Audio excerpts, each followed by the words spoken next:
Muy buenas tardes. Les damos la cordial bienvenida a una clase más del curso Diseño de Políticas para Eficiencia Energética en Latinoamérica y el Caribe.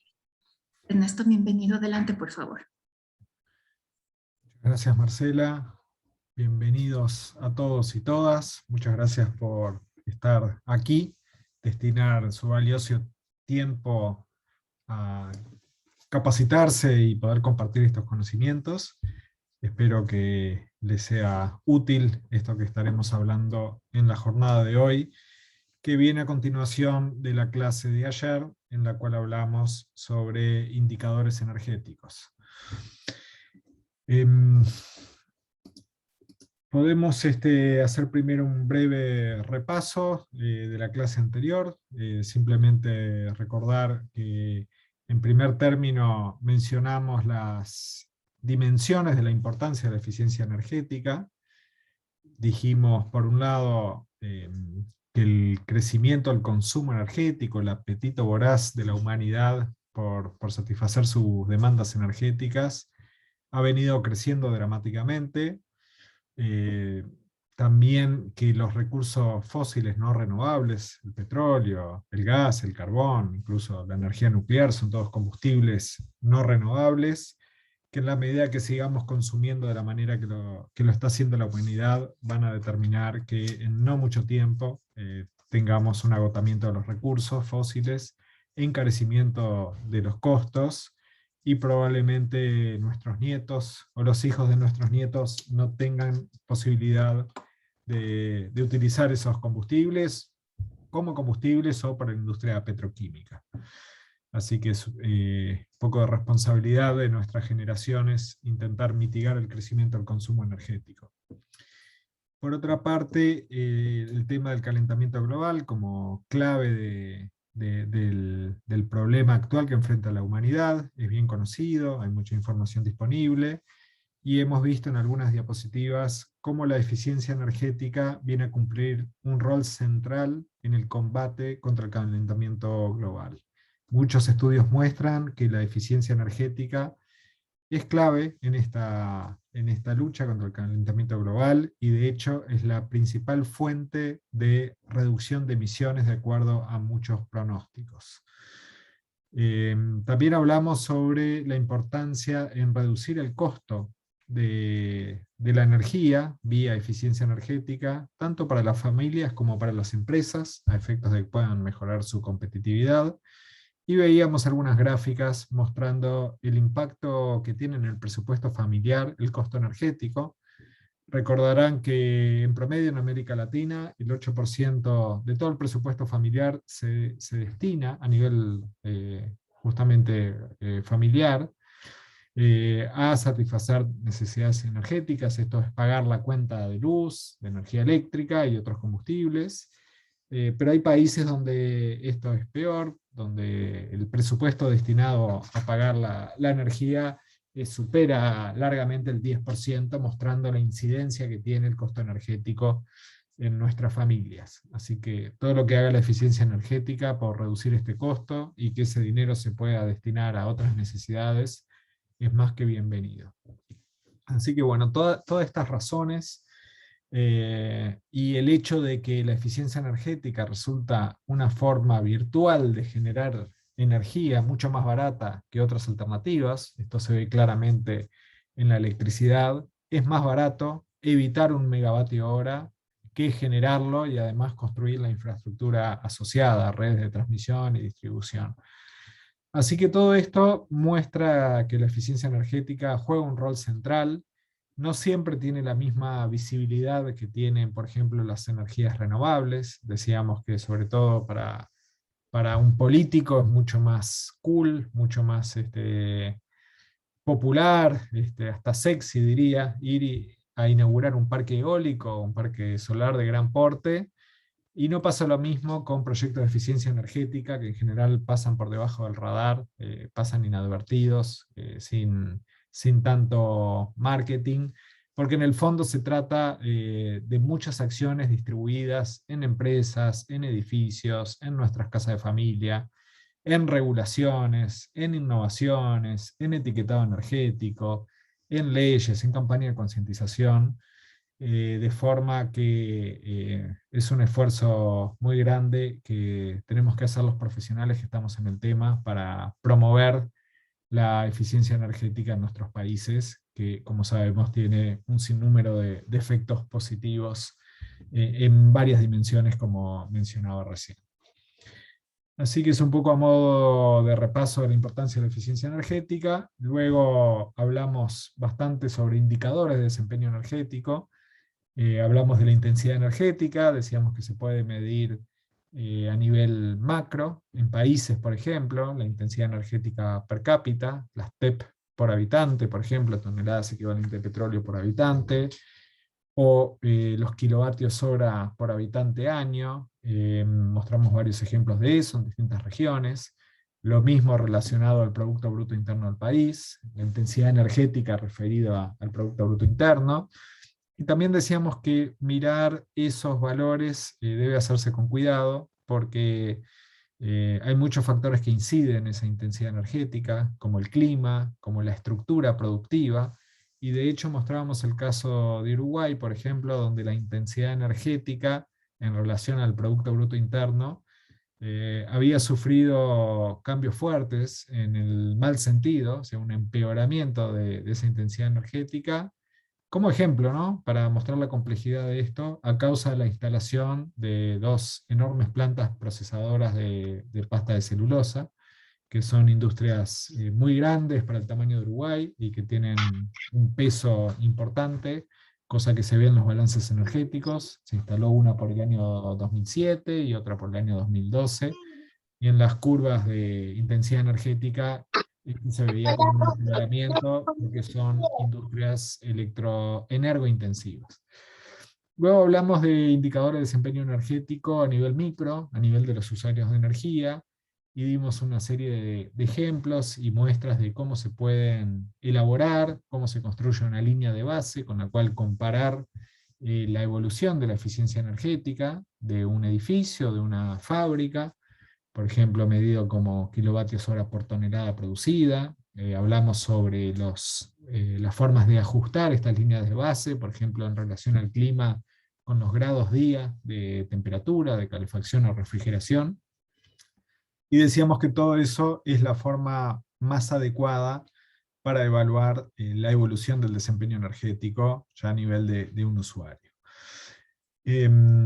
Esto nos permite justamente implementar proyectos de eficiencia energética y medir las mejoras en base a esos indicadores de desempeño energético que, por ejemplo, la norma ISO 50001 define con claridad. Dice que no hay una regla establecida de cuál es el indicador energético para cada sector o industria o tipo de edificio, sino que cada organización debe elegir el que calce mejor. Y ahí veíamos, por ejemplo, que en algunos casos conviene evaluar toda la información que tenemos, consumos mensuales, por ejemplo, de electricidad, y buscar las correlaciones más adecuadas para determinar qué variable relevante es la que incide en el consumo energético. Vimos, por ejemplo, el caso de un hotel, donde veíamos que importaban dos variables, fundamentalmente, que era el clima, o sea, la temperatura exterior, porque era un hotel en Centroamérica, donde se gasta mucho en refrigeración, en aire acondicionado, pero también a nivel de ocupación. Lógicamente, un hotel gasta más energía si está lleno que si está, digamos, vacío. Así que elegir qué variables son las que determinan el consumo energético y luego graficar eso, hacer una regresión lineal, evaluar el coeficiente de correlación, y si este es cercano a 1, va a ser un excelente modelo que va a mostrar cómo consumimos la energía en función de esas variables, y de esta forma poder tener una medición objetiva de una línea de base, o sea, cómo consumíamos en el pasado esa energía, y si implementamos una serie de medidas de eficiencia energética en iluminación, en aire acondicionado, en agua caliente sanitaria, en todos los rubros que podamos, vamos a poder medirnos contra esa línea de base y ver cuánto mejoramos.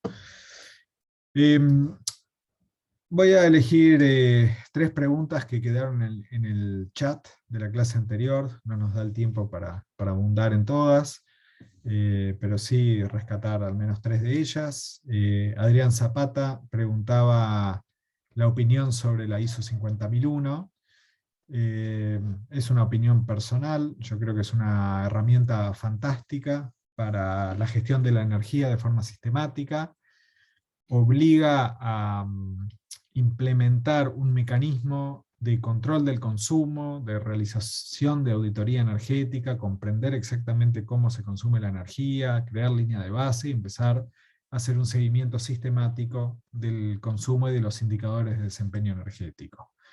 Con el agregado que esta norma, a diferencia de las normas de calidad, por ejemplo la 9001, que solamente exigen que uno cumpla los niveles de calidad que se fijó, o sea, la norma ISO 9001 no te dice con qué calidad tenés que producir tus bienes o servicios, sino que te dice, bueno, elegí vos qué nivel de calidad querés, por ejemplo, si fuera eh, un fabricante de harina, podría decir, bueno, un parámetro de calidad es que el kilo de harina sea 1 kilo más o menos 10 gramos, por ejemplo.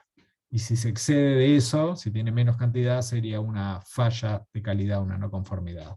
Pero es la propia empresa la que elige ese umbral que permite detectar si está cumpliendo con su nivel de calidad o no.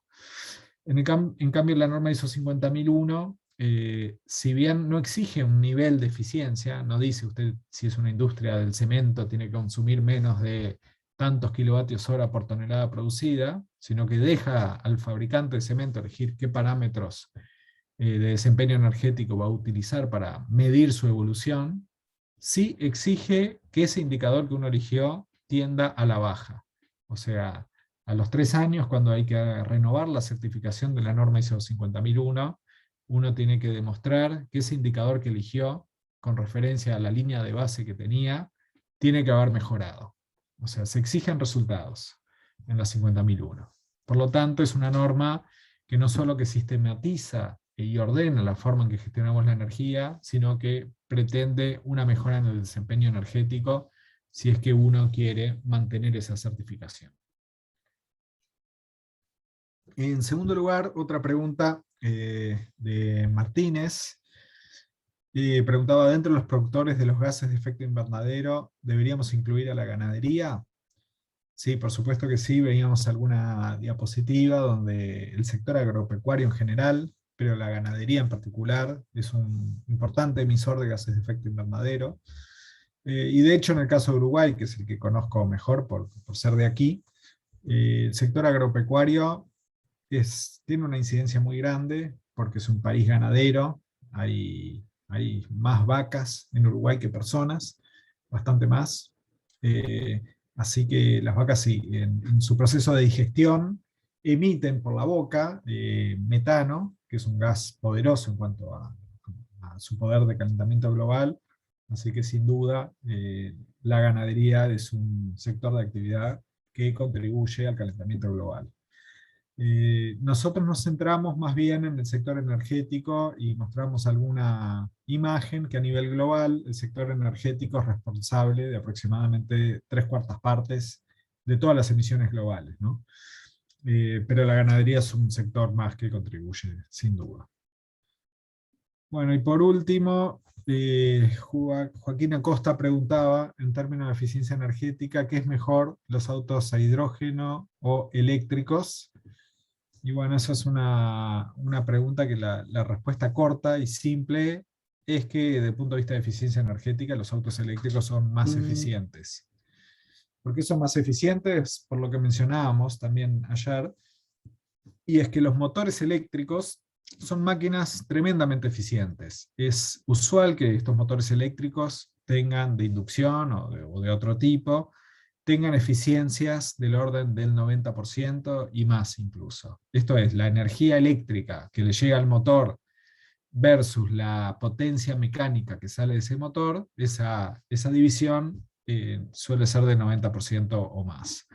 En cambio, los autos a hidrógeno tienen celdas de combustible, o sea, toman el hidrógeno y por un proceso electroquímico toman ese hidrógeno, lo juntan con oxígeno del aire, forman agua, eso es lo que sale por el caño de escape, eso es lo más maravilloso, digamos, de esa tecnología, no emiten ningún gas de efecto invernadero, pero sí producen agua y sí producen electricidad, que es lo que queremos, para luego mover un motor eléctrico. Así que en la propia máquina, estos vehículos suelen tener una eficiencia menor que los eléctricos, porque el proceso electroquímico de conversión del hidrógeno a electricidad se pierde una buena cantidad, porque tiene una eficiencia que no es muy alta, ¿no? Y después todavía está el motor eléctrico de todas maneras. Uno podría decir, bueno, ok, pero ¿y cómo, con qué eficiencia se produjo la electricidad que se acumuló en las baterías que se consumió en los motores eléctricos? Ahí nos metemos en una discusión un poco más larga. Pero en sí, la máquina, el motor eléctrico, el auto eléctrico, que obviamente tiene baterías, y ahí sí hay una pérdida de eficiencia en la conversión, digamos, carga y descarga de esa batería, que en inglés le llaman round trip efficiency, ¿no? Cuánto gasto, cuánto pierdo al cargar la batería y descargarla para entregar esa electricidad al motor. Es del orden del 10% esa pérdida en las baterías, pero luego el motor eléctrico es muy eficiente. En cambio, la celda de hidrógeno, que transforma el hidrógeno en electricidad, tiene una eficiencia bastante más baja. Bueno, así que habiendo contestado esas 3 preguntas seleccionadas, abro un segundo el micrófono por si alguien quiere hacer alguna pregunta más de la clase anterior.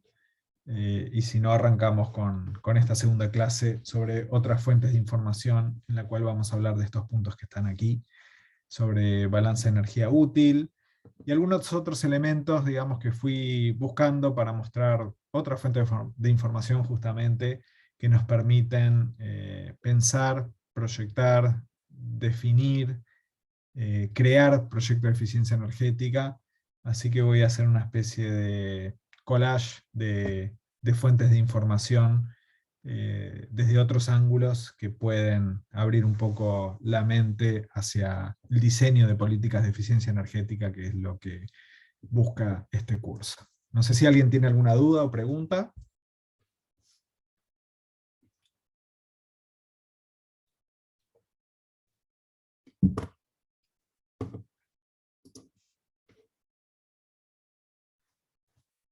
Tenemos alguna en el chat. Dice, ¿usted cree que en un futuro la mayoría de los autos serán de combustión interna con hidrógeno? Bueno, yo no lo creo eso. Creo que los autos livianos a batería de litio u otra tecnología, pero la que está impuesta en el mediano plazo es la que creo que va a triunfar. Eh, Probablemente para vehículos de carga pesados o de largas distancias sí triunfe la tecnología de hidrógeno, pero más que combustión interna, me imagino celdas de combustible que conviertan el hidrógeno en electricidad y luego motores eléctricos. Pero estas son opiniones, ¿no? Yo he aprendido que hacer pronósticos en el sector energético es muy peligroso. Uno se equivoca muy fácil, y no solo yo, sino que uno ve a las principales agencias de energía del mundo que, por ejemplo, cometen errores muy grandes cuando pronostican precios a futuro de la energía, del petróleo, o mismo precios o costos de las energías renovables. Hay cosas que van mucho más rápido de lo que uno puede imaginarse. No sé si alguien quiere hacer alguna otra pregunta.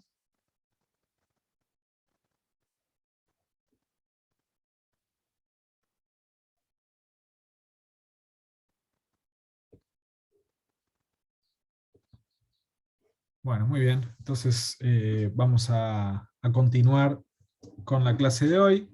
Como les decía, vamos a hablar de estos puntos de aquí, con el objetivo de echar luz sobre otras fuentes de información que nos ayuden a comprender y en base a eso diseñar políticas de eficiencia energética. Así que en primer lugar vamos a hablar un poco de balances de energía útil. Una clase previa, otro docente habló bastante de cómo se hacen estos balances de energía útil. Vamos a repasar rápidamente y vamos a mostrar algunos resultados de algún balance de energía útil para el caso de Uruguay como ejemplo nada más, y qué tipo de conclusiones podríamos sacar de ese tipo de información. Entonces aquí pueden ver, por ejemplo, la metodología propuesta por la propia OLADE, ya hace tiempo, para hacer estos balances de energía útil. Como pueden ver aquí, la idea general de esto es crear un mecanismo por el cual podamos, a partir del balance de energía primaria, ¿sí? O sea, todos los energéticos que usamos, luego vemos las transformaciones que le hacemos, tenemos la energía secundaria, luego tenemos la demanda, aquí tenemos el consumo final energético de toda la demanda, de todo un país, por sector, y muy bien desagregado, y luego que le llegamos, digamos, al usuario final, consumidor de energía, que este puede ser una vivienda, una familia, o puede ser un edificio de oficinas, la electricidad, o puede ser el gasoil o la gasolina para su vehículo. Podemos evaluar cómo se utiliza y con qué eficiencia esa energía secundaria, o sea, ese consumo final energético, que pueden ser tantos litros de gasoil, por ejemplo, con qué eficiencia convertimos convertimos esa energía esa energía en el uso final que nosotros queremos. Justamente la diferencia entre este último punto y el consumo útil son las pérdidas a nivel del consumo, las pérdidas en la utilización. O sea que hasta aquí sería un balance de energía tradicional, que lo pueden ver en muchos países, que normalmente se hacen todos los años se evalúa esta contabilidad energética y ese balance nacional de energía.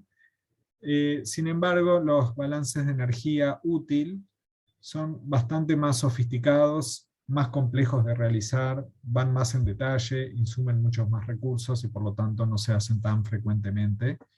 Pero una vez que los tenemos, son una muy valiosa fuente de información justamente para evaluar con qué eficiencia convertimos esa energía en cada una de las fuentes de energía y en cada uno de los usos. Así que bueno, esta es un poco la lógica que mencionaba antes. El cálculo de la energía útil pasa por evaluar toda esta cadena de valor, finalmente llegando a considerar las pérdidas en la utilización del equipamiento, ¿no? Un electrodoméstico, un vehículo o una caldera industrial. Y ahí es donde tenemos de la energía final a la energía útil, y ahí tenemos el rendimiento de ese equipo. Vamos a ver un par de ejemplos de balance de energía útil, sin ir muy en detalle, pero sí analizando qué tipo de información proporcionan. Entonces, vamos a ver este balance de energía útil, que es el último que se hizo completo en Uruguay.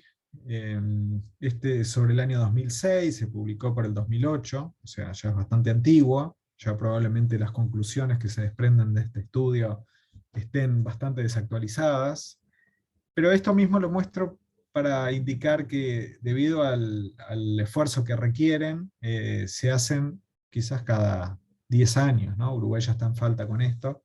Sí veremos luego que hizo un nuevo estudio de energía útil a nivel industrial, que lo mostraré luego. Pero bueno, aquí se ven los objetivos general y específico, dispone de información de base para planificación energética nacional, y la utilización de modelos analíticos de demanda de energía para la realización de estudios de política energética. O sea, una persona política energética tiene que entender de la forma más detallada posible en qué se gasta la energía, en qué sectores, qué fuentes energéticas, con qué rendimientos, con qué porcentaje de rendimiento en la utilización. Y luego, como objetivo específico, realizar encuestas de consumo de energía en términos de energía útil por fuente y uso. Fuentes son todas las fuentes energéticas, ¿no? La leña, el GLP, la electricidad, y los usos son los usos finales de energía. Calentamiento de agua, fuerza motriz, cocción, acondicionamiento térmico, etc. Luego el equipamiento disponible con el cual convertimos esa energía en el servicio que nosotros pretendemos obtener de ese energético. Y esto a su vez para cada uno de los sectores y a nivel nacional: residencial, comercial y servicios, industrial y estos otros sectores.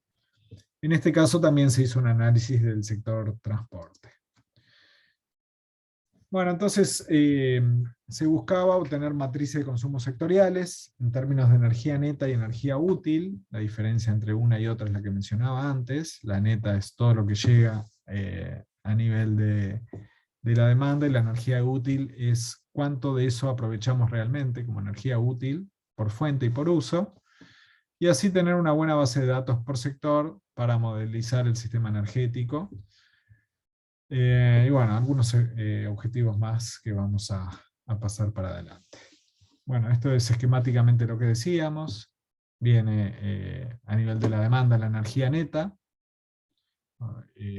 Vemos las pérdidas de utilización y luego tenemos la energía útil, que es aquella que realmente satisface nuestras necesidades.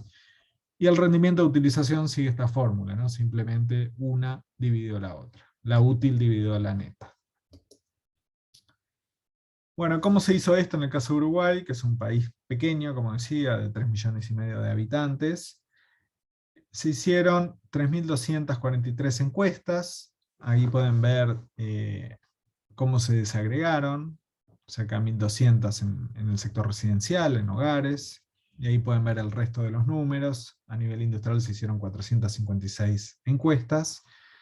Y como ven, ya el hecho de hacer encuestas, que no son encuestas muy simples, no es llamar por teléfono y preguntar 2 o 3 preguntas, o a qué candidato elegiría usted en la próxima elección, sino que son encuestas muy detalladas, que llevan mucho tiempo por personal capacitado.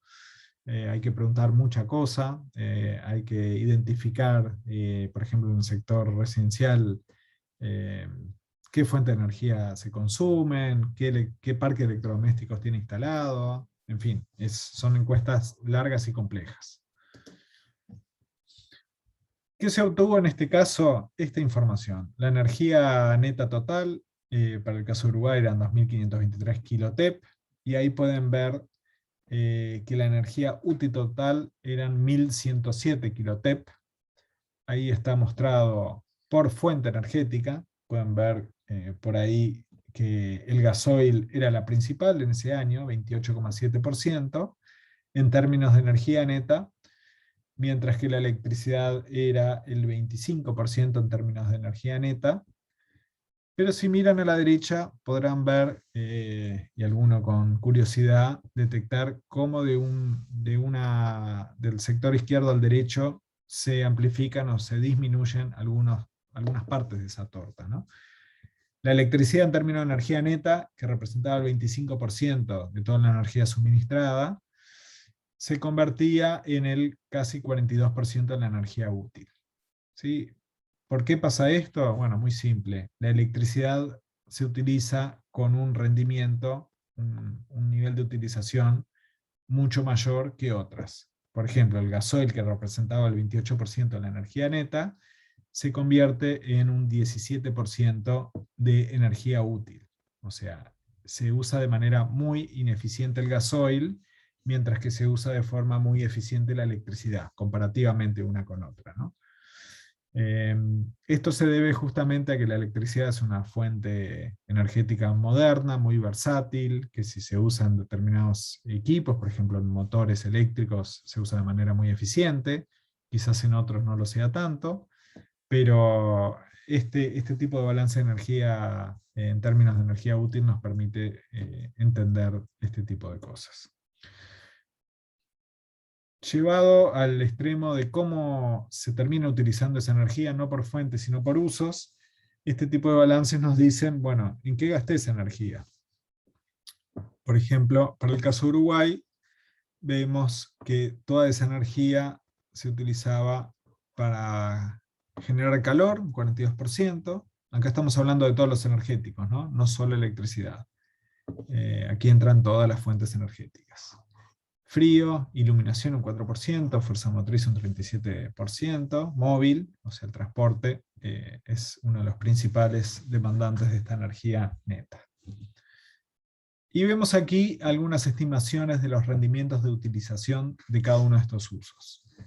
Podemos ver, que la iluminación tiene un bajo rendimiento, un 16%, o sea, en aquel año todavía la iluminación era mucho más ineficiente que ahora. Hoy en día es muy común ver lámparas LED.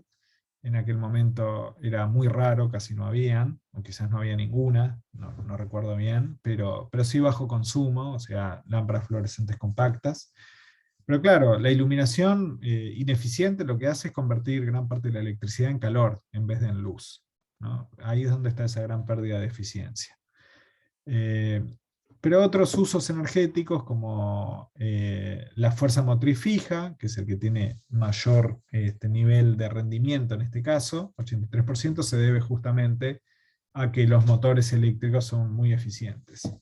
Mientras que la fuerza motriz móvil, que sin duda son motores de combustión interna, tiene un rendimiento muy bajo. Como mencionábamos ayer también, los motores de combustión interna son extremadamente ineficientes. La gran parte del calor que proviene del combustible se termina tirando a la atmósfera, sea por el caño de escape, en forma de humos calientes, o vía radiador, con disipación de calor a la atmósfera. Y bueno, ahí vemos distintos niveles de rendimiento. Aquí vemos que en suma, si uno mira el abastecimiento total del país, la energía no utilizada, las pérdidas de transmisión y distribución, las pérdidas de transformación, tenemos el consumo neto total, que es un 80%, y luego las pérdidas en la utilización son muy altas, son del orden del 43%. Finalmente tenemos que la eficiencia del sistema, complexiva, considerando las dos cosas, es apenas del 37-38%. O sea que esto muestra los grandes gaps que hay entre la energía que suministramos, que ponemos a disposición, y cuánto realmente se transforma en una energía útil, o sea, en el servicio que estábamos buscando. En el sector residencial, ¿cómo se hizo esto? Se evaluó para distintos niveles de ingreso, para tener más niveles de desagregación de la información, primero a nivel urbano, en Montevideo, que es la capital, luego en el interior del país, en zonas balnearias que tienen consumos más estacionales, y también se miró el sector rural con electricidad de red y sin electricidad de red. Decíamos que en Uruguay esto es muy chiquito, son muy pocos los hogares sin conexión a la red, y en el 2006 también eran muy pocos, pero se hizo esos balances de energía útil en todos los sectores y niveles. Y las fuentes y usos que se catalogaron en este análisis fueron todas estas que están aquí, con estos códigos: GN es gas natural, NF es nafta, EE es electricidad, y los usos analizados son estos de aquí: iluminación, cocción, calentamiento de agua, calefacción, y los otros que pueden ver ahí. Entonces, bueno, ¿qué se obtiene del punto de vista de los rendimientos de utilización evaluados en este estudio? Esta matriz, que primero le explico y después indico algún comentario del mismo. En esta columna vemos los usos, todas las filas son los usos energéticos: iluminación, cocción, calentamiento de agua, calefacción, conservación de alimentos, o sea, el refrigerador de nuestra casa y demás. Y las columnas son las fuentes energéticas. Y uno así puede construir esta matriz de consumo de energía por fuente y por uso. Entonces podemos ver, por ejemplo, que la cocción de alimentos, en parte es con gas natural, otra parte es con supergas. Supergas en Uruguay es el nombre comercial que se le da al GLP, al gas licuado de petróleo. Otro poquito con queroseno, algo con leña, algo con carbón vegetal, algo con residuos de biomasa, y una parte importante con energía eléctrica. Y ahí se puede ver el total. Estos son los rendimientos, no sé si me expresé bien, en esta tabla estamos viendo los rendimientos de utilización de cada uno de estos usos energéticos para cada una de las fuentes de energía. Así que para visualizar esto, la cocción con electricidad tendría un rendimiento del 80%, según las estimaciones de este estudio, mientras que la cocción con leña tendría un rendimiento de apenas 9,7%. Muy, muy bajo, ¿no? Es casi que 8-1 o casi que 10-1, ¿no? La eficiencia comparativa entre cocinar con electricidad o leña. Claro, ¿qué es cocinar con leña? Bueno, prender fuego, poner una olla arriba, y una enorme parte del calor se pierde por afuera de la olla, así que es lógico que esto pase. Y más extremo es el ejemplo de lo que pueden ver ahí con las flechitas azules. La conservación con alimentos se hace solamente con dos fuentes energéticas. Con el supergas, que decía que es GLP, o sea, gas licuado de petróleo, en garrafas o en bombonas, según como le digan en cada país. Y la otra opción para conservación de alimentos es el refrigerador común y corriente que tenemos en nuestra casa conectado a la red eléctrica, ¿no? Ahí vemos que la electricidad en un refrigerador se convierte en una tasa del 80%, mientras que el frío obtenido a través del GLP es apenas del 8%, o sea, 10-1. No sé si ustedes conocen heladeras que usan un energético como el GLP para cocinar. No son muy comunes, pero en los lugares, sobre todo alejados de la red eléctrica, suele usarse lo que se llaman sistemas por absorción, ¿no? Que tienen una llama y esa llama hace un ciclo termodinámico que genera frío, pero con una eficiencia muy baja y todavía a partir de la combustión, que también tiene pérdidas en la combustión, y eso hace que el rendimiento de utilización de ese tipo de sistemas sea muy bajo. Muchas veces no hay opción, ¿no? Si uno no tiene electricidad, tiene que recurrir a ese tipo de sistemas de refrigeración de alimentos. Así que aquí podemos ver rendimiento de utilización por uso energético y por fuente de energía, y en base a esto se pueden sacar muchas conclusiones de política energética para intentar mejorar estas tasas de conversión de la energía en el servicio que estábamos buscando, sea cocción, sea iluminación, sea conservación de alimentos. Bueno, podemos ver aquí también otras imágenes similares a las que vimos antes. Para el sector residencial, esta es la energía neta y esta es la energía útil. De vuelta podemos ver que si el total de la energía que le entregamos al sector residencial, a los hogares, es un 38%, la energía útil que aprovechan los hogares desde la electricidad ocupa un porcentaje mucho mayor, del 68-69%, debido justamente al enorme rendimiento comparativo que tiene el uso de la electricidad comparado con otros. Por ejemplo, la leña. Uruguay es un país donde se usa mucha leña, incluso en Montevideo, que es la capital, donde no hay bosques cercanos, ¿no? La leña viene de otros lados. Se usa mucho para calefacción, a través de estufas a leña, que además en general son de muy bajo rendimiento. Son estufas abiertas que no tienen ningún vidrio, nada que controle esa combustión.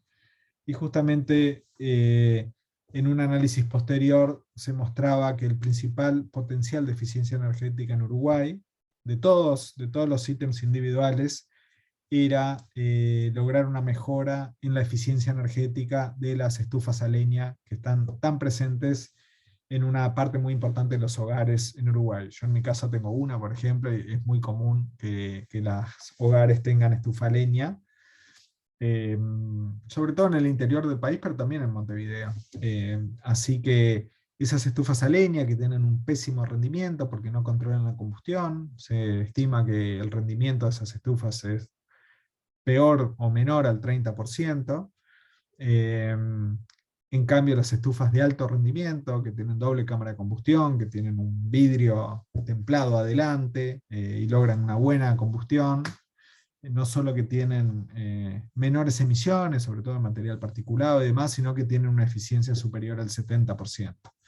Así que, bueno, este tipo de análisis son los que echan luz sobre, bueno, dónde podemos mejorar la eficiencia energética en un país. Y en el caso de Uruguay era clarísimo que la leña, que es una fuente que casi explica, no digo la mitad, pero 43% es casi la mitad de todo el consumo de energía del sector residencial, se aprovecha apenas el 12%. Y la explicación en este caso claramente es el pésimo rendimiento que tiene el parque típico de estufas a leña de Uruguay, que por suerte está cambiando de a poco, cada vez es más común ver estufas a leña de alto rendimiento, pero sigue siendo un debe del país y probablemente sea uno de los rubros donde sigue existiendo un mayor potencial de mejora de la eficiencia energética a nivel nacional. El cambio de estufas a leña por otras de alto rendimiento. Bueno, si vemos, por ejemplo, por supuesto este balance de energía útil es un documento que tiene más de 100 páginas, habría mucho para mostrar, estoy tratando de mostrar algunas láminas y algunas conclusiones que se pueden extraer del mismo. En el caso del consumo de electricidad, es interesante esto, eh, y es casi como para contar una anécdota. Uno mira esta torta de consumos y dice, ok, el consumo neto de electricidad, esto es cuánto llega a mi hogar, digamos, en un hogar promedio en Uruguay, y uno encuentra que el destino que le da uno a la electricidad a nivel domiciliario en Uruguay, por lo menos en aquel año y en base a este estudio, daba cuenta que el 37% de toda la energía eléctrica se destinaba al calentamiento de agua. Uruguay, a diferencia de Argentina u otros países que suelen calentar el agua con combustibles fósiles, sobre todo con gas natural, en Uruguay prácticamente todos los hogares, cerca del 90%, tienen calefones eléctricos. O sea, se calienta en un termotanque que acumula el agua caliente mediante una resistencia eléctrica. Y eso hace que el principal consumidor de energía eléctrica en el sector residencial de Uruguay sea justamente el calefón o termotanque eléctrico, siendo el principal uso, por lejos además, de energía eléctrica en Uruguay. Le sigue la conservación de alimentos, esto es la heladera o refrigerador. Luego otros artefactos, que es la suma de muchos electrodomésticos pequeños. Luego la iluminación, luego la cocción y calefacción, y bueno, algunos otros usos de menor cuantía que son estos que están por aquí. Pero la anécdota en todo caso es que en Uruguay, y probablemente en muchos países de Latinoamérica, cuando llega la factura de energía eléctrica, se suele decir, me llegó la cuenta de luz, me llegó la factura de luz. Y cuando nosotros vimos esto, empezamos a decir, eso está mal dicho. Uno debería decir, no me llegó la cuenta de luz, me llegó la cuenta del calefón eléctrico, porque indudablemente el principal costo para los hogares, en Uruguay al menos, no es el de iluminar, sino el de calentar agua, agua caliente sanitaria para bañarnos fundamentalmente, también para la cocina, ¿no? Pero sobre todo para las duchas y para bañarnos. Un segundo, por favor.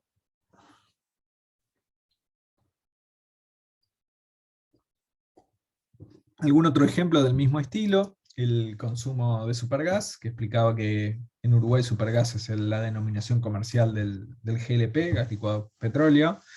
Indudablemente su principal uso es cocción de alimentos, o sea, se cocina muchísimo con supergas, o sea, con gas licuado petróleo en Uruguay, y se gasta un poco para calentamiento de agua y otro poco para calefacción. Es un combustible o una fuente energética en Uruguay que goza de subsidios. Es de los pocos combustibles en Uruguay que tienen algún subsidio. No se suele subsidiar a la energía en Uruguay, pero justamente este energético sí está subsidiado, y justamente ahora en Uruguay hay un debate sobre cómo evitar ese subsidio al GLP, porque al final no hay cenas gratis, alguien paga ese subsidio, y en el caso de Uruguay ese subsidio al GLP lo pagan los combustibles líquidos, las gasolinas y el diésel. Y bueno, hace un tiempo que hay una gran discusión en Uruguay cómo hacer para bajar los altos costos de los combustibles líquidos, y uno de los argumentos que mencionan las autoridades es que, bueno, una de las formas de bajar el costo de los combustibles para transporte es eliminar el subsidio cruzado, porque la empresa petrolera en Uruguay tiene el monopolio de distribución de combustibles y también de GLP. Una de las formas de evitar ese alto costo de los combustibles, una de ellas, ¿no? Hay varias más, es eliminar el subsidio al GLP. Pero es muy difícil hacerlo cuando el 80% de los hogares lo utilizan, ¿no? Y dentro de ese 80% obviamente caen hogares de altos ingresos, pero en su mayoría hogares de muy bajos ingresos, por lo cual resulta un problema social, ¿no? Subir el costo de ese energético, y ahí está el lío y la dificultad de asincerar esas tarifas. Bueno, aquí vemos en qué se usa la leña, principalmente calefacción, pero también un poco de cocción y calentamiento de agua, muy poquito. Eso seguramente sea en el sector rural. Y acá vemos un nivel de desagregación mayor. Acá vemos los usos energéticos y vemos la intensidad energética por hogar, ¿sí? Y a su vez está desagregado por nivel de ingreso de los hogares, divididos en hogares de altos ingresos, de medios ingresos, de bajos ingresos y de carenciados, o sea, gente, familias que viven por debajo de la línea de la pobreza. Y es interesante, perdón, destacar aquí, miren esto, un hogar de altos ingresos, cuando uno suma los kilogramos equivalentes de petróleo por hogar, tiene esta desagregación, ¿no? Tanto en calefacción, tanto en calentamiento de agua, y llega a esta intensidad energética por hogar. Cuando se va a medios ingresos es 287. Cuando se va a bajos ingresos es 152. Y cuando se va a carenciados, o sea, gente muy pobre, se va a 249. ¿Sí? ¿No? Curioso, ¿por qué los hogares más pobres, realmente pobres, consumen más energía por hogar que los de bajos ingresos? Y ahí abro el micrófono a ver si alguien se anima a contestar. ¿Por qué imaginan que en Uruguay pasa esto? Las familias por debajo de la línea de pobreza gastan más energía por hogar que los de bajos ingresos. ¿Alguien se anima a hacer alguna conjetura? Puede ser por la... Hola, Ricardo Lobo de acá de Chile. Puede ser por la antigüedad de los artefactos eléctricos que se están ocupando, la calidad de las instalaciones eléctricas, ¿cierto? Que también incide en las pérdidas, muchas veces por autoinstalación sin ninguna regulación. Gracias. Esa es una buena opinión. Me gustaría escuchar alguna otra idea. La palabra. Otra idea puede ser que consumen con mucha leña. O sea, el único energético que tienen allí es leña y por eso para la cocción y calentamiento de agua utilizan leña. Muy bien. Yo creo que es por la falta de expansión de las redes.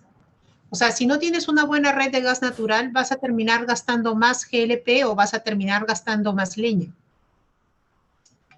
Otra opción puede ser el aislamiento térmico de las viviendas, ¿no? De las personas pobres.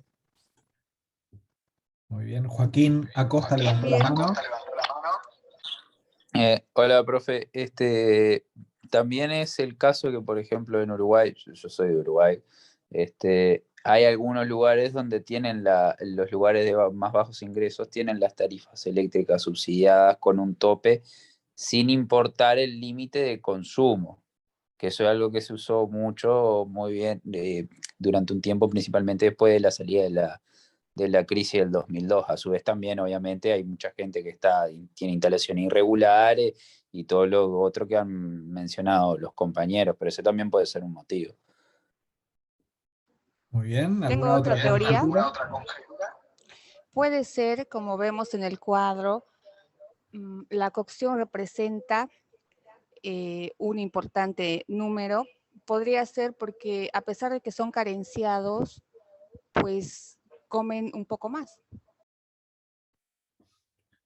Puede ser. ¿Algún otro que se anime a arriesgar? Le saluda Candy. Podría ser que por estar en el interior mantienen el fuego encendido durante todo el día, que son costumbres muy habituales, ¿verdad? Entonces eso genera un consumo de leña o de leña regularmente que no se está utilizando, pero para ellos es importante mantenerlo todo el día. Muy bien, interesantes aportes. ¿Alguien más que quiera opinar?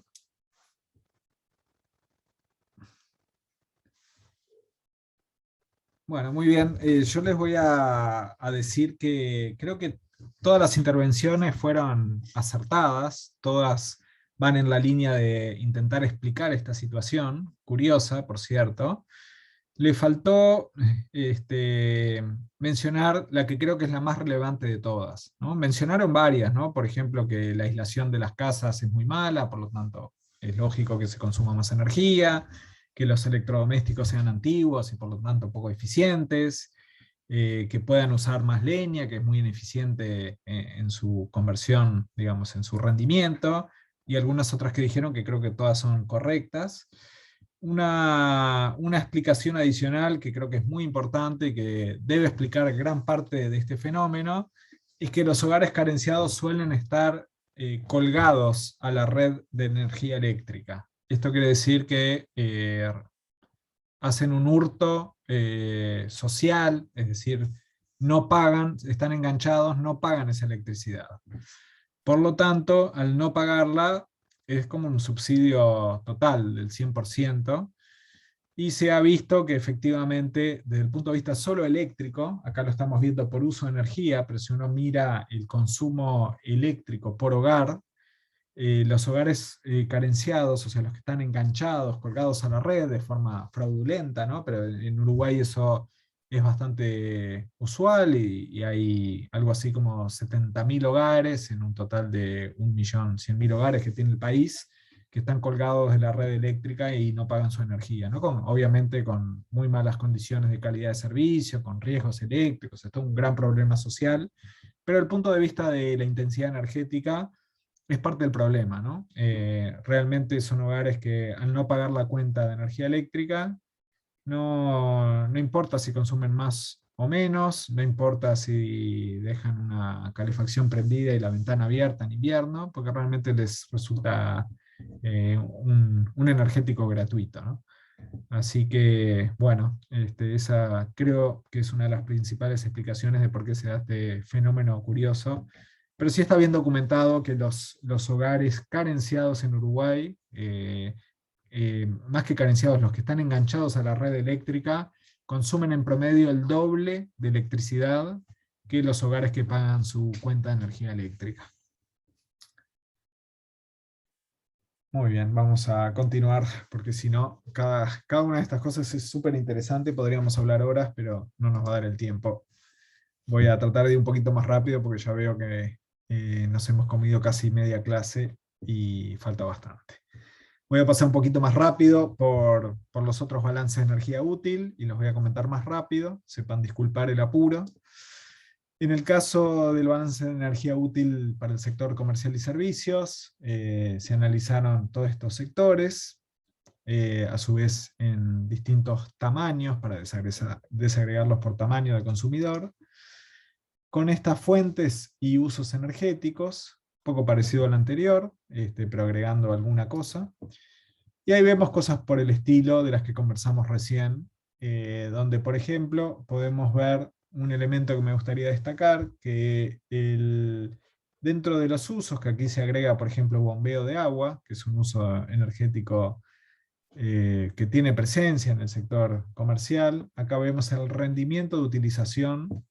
En el caso del bombeo de agua, si se hace con GO, que es gasoil, como pueden ver acá, o si se hace con energía eléctrica.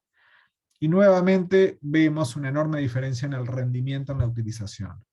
Es claro que en los sectores donde hay red eléctrica es mucho más barato, mucho más económico bombear con una electrobomba, con una bomba que funciona a electricidad. Lógicamente tiene un rendimiento muy alto, en este caso estimaron en este estudio un 81%, mientras que si es una zona aislada de la red eléctrica, en el medio del campo, por ejemplo, hay que recurrir a una bomba con un motor de combustión interna, y en ese caso el rendimiento es muy bajo, estimado en este caso del 17%. Así que bueno, de vuelta podemos sacar conclusiones mirando los números, los niveles de eficiencia por uso y por fuente de energía. Acá vemos cómo consume la energía del sector comercial y servicios.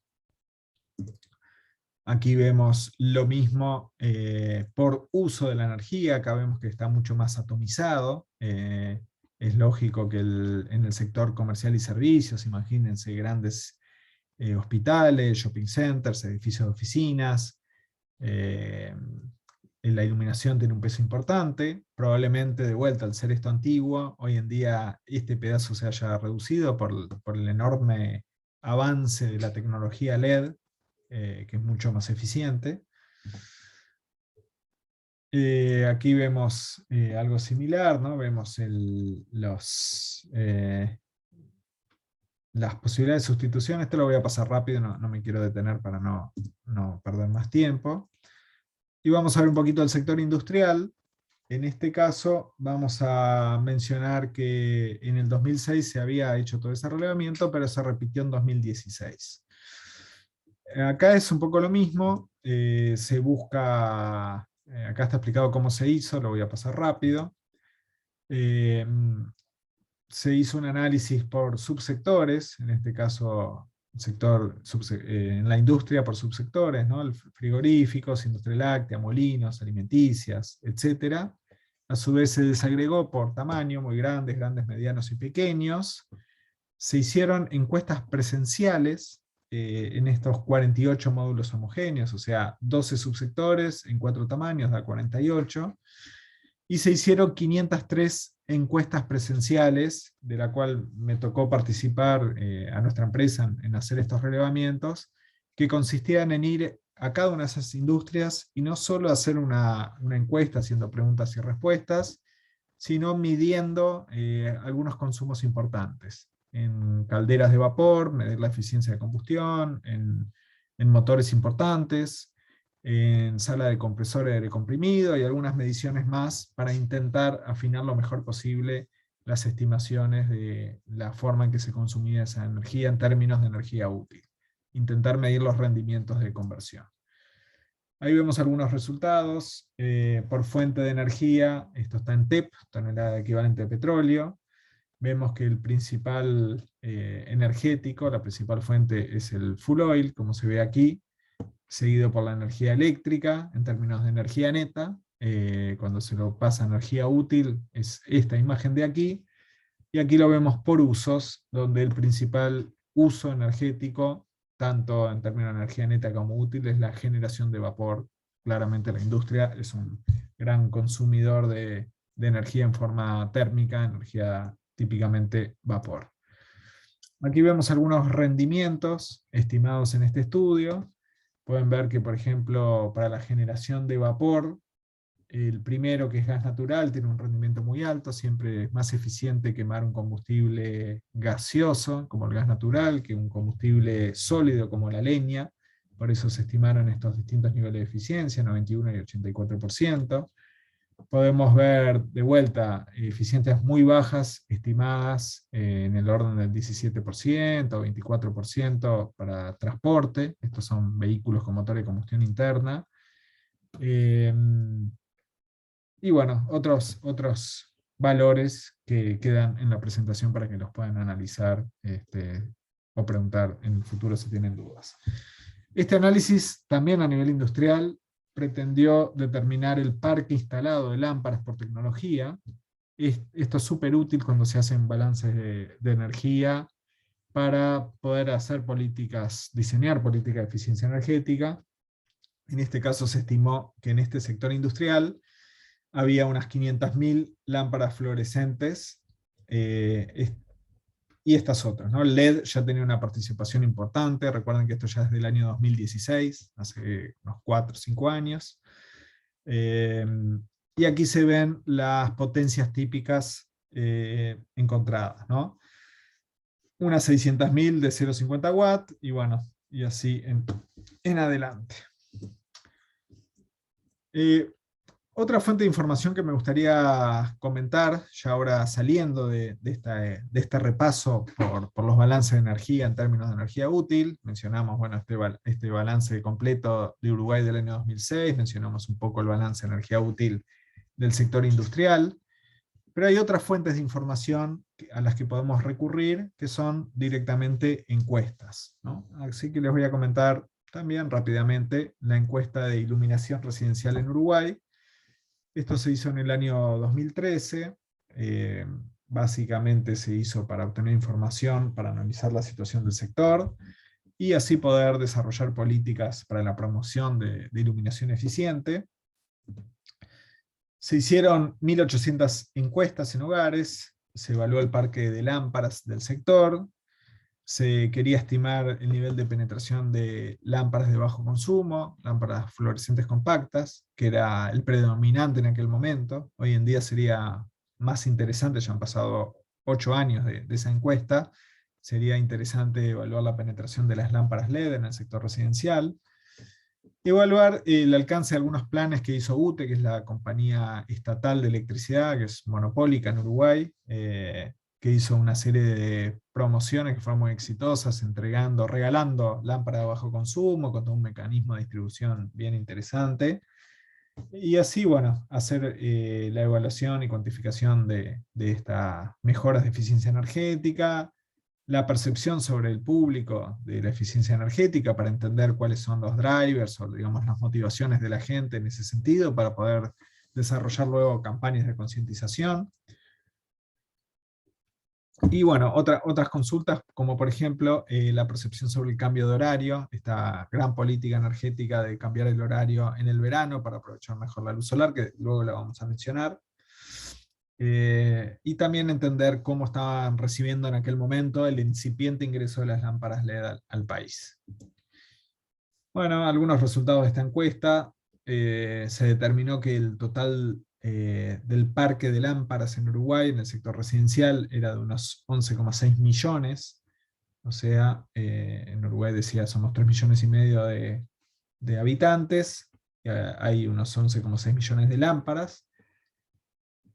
Predominaban las de bajo consumo, fluorescentes compactas, seguidas por las incandescentes, con una importante presencia aún, a pesar de que son, siempre digo, son más una estufa que una lámpara incandescente, ¿no? Son tremendamente ineficientes, tal es así que si uno la toca se quema. Si se quema quiere decir que están tirando mucho más calor que luz, por lo tanto ese calor es la degradación final de la energía. En vez de convertirla en luz, la convertimos en calor, que no es lo que queremos. Ahí está la señal más evidente de la poca eficiencia energética de esas lámparas. Y bueno, ahí el resto de lámparas, y vemos que los LED en aquel momento representaban solo el 2% del parque instalado. Y también se hacían consultas sobre la cantidad de lámparas por hogar. Por ejemplo, acá hay una suerte de histograma donde mostraba que el color verdecito que son las de bajo consumo, o sea, fluorescentes compactas, mostraban que el 10% de los hogares tenían 5 lámparas de bajo consumo. Si nos vamos para acá, esto debe dar más o menos que el 5% tenía unas 10 lámparas, y así. Una buena caracterización del parque de lámparas por hogar. Estas eran las conclusiones. En promedio, el 70% de las lámparas del hogar son de bajo consumo. Menos del 5% de los hogares no tienen ninguna lámpara de bajo consumo. El 80% ha cambiado de lámpara de bajo consumo con el plan de UTE, esto que se quería evaluar, de la compañía eléctrica. Esto se traduce en 900.000 hogares, o sea, es mucho, ¿no? Cerca de bueno, el 80% de los hogares habían transitado esa promoción de la compañía eléctrica con éxito. También el 13 o 14% de la población había comprado alguna lámpara LED, y el 74% había quedado satisfecho, muy satisfecho. O sea, ya era buena la aprobación de las lámparas LED en aquel momento, a pesar de que la calidad en aquel momento era muy variable, había buenas y malas. A ver qué más podemos mencionar. Y bueno, por ahí termino con esta otra fuente de información, que son las lámparas, la encuesta de iluminación para determinar el parque de iluminación, con miras a diseñar políticas en un uso específico que sería la iluminación. Cambiando radicalmente de tema, otra fuente de información que me gustaría comentarles es un proyecto en el que me tocó participar, y me parece interesante compartirlo. Es un proyecto bastante innovador que se hizo en Uruguay, que es un país,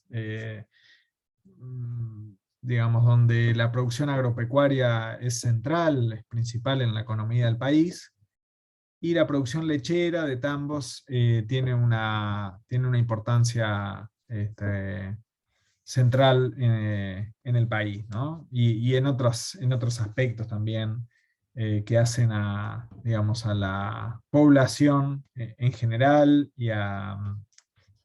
y digamos, a al asentamiento de personas en el medio rural, que es parte, digamos, de otros objetivos de política del país, ¿no? Pero me interesó contarles esto. Fue un proyecto que se desarrolló con fondos del BID, del FOMIN. Se terminó allá por el año 2016. Se hizo en tambos que remiten su leche a Conaprole. Conaprole es la Cooperativa Nacional de Productores de Leche del Uruguay. No es la única en Uruguay, pero sin duda es la más importante. Tiene más de 2.000 tambos afiliados a esta cooperativa. Y la idea era hacer un esquema de auditorías energéticas estandarizadas en por lo menos 500 tambos, de estos 2.000 y poco que tiene la cooperativa, y poder entender cómo consumen la energía y hacer propuestas de mejora con el objetivo de que se implementen y se mejore la eficiencia y por lo tanto los costos de estos tambos. No sé si en todos los países se dice tambo. Tambo es una pequeña unidad, pequeña o mediana o a veces grande, pero típicamente son pequeñas unidades productoras donde el dueño, el productor, puede tener poquitas vacas, a veces tampoco como 20, a veces 50, a veces 100, a veces 200, uno grande sería de 500 vacas, por ejemplo, en ordeñe. Y bueno, 2 veces por día ordeña esas vacas para producir leche, que luego un camión de Conaprole viene a retirar esa producción diaria.